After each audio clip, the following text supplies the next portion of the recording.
Want to activate Shield on large transaction on your Opay app but you don't know how? I'm Kate, and in this video I will show you how. Now let's get started. You open your Opay app and then you tap on the Me icon at the top right, at the bottom right corner. Then you will go to Security Center and tap on it. And then you have different options, and then you tap on Transfer Protection. Then you can see Large Transaction Shield, which means that stricter verification will be enforced for transactions involving large amounts of money. Then you click on Activate. There you set the amount of money you want the decision to be on, and then you can enhance your face verification and also look at the notes on how it is done.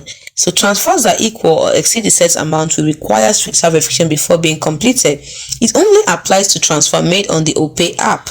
Other app transactions and card transactions are not supported.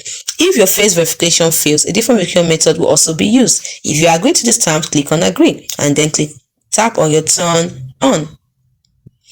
And then your face verification is required. Once you verify that is all it takes to activate Shield on large transaction on Opay app. If you found this video helpful, we would love it if you hit the thumbs up button and subscribe to our channel. We put up helpful tips and tricks like this one every day. Now, in case you do not find this option, it means your Opay app needs to be updated. Search for our video on how to update your Opay app to see how it is done. Thanks for watching.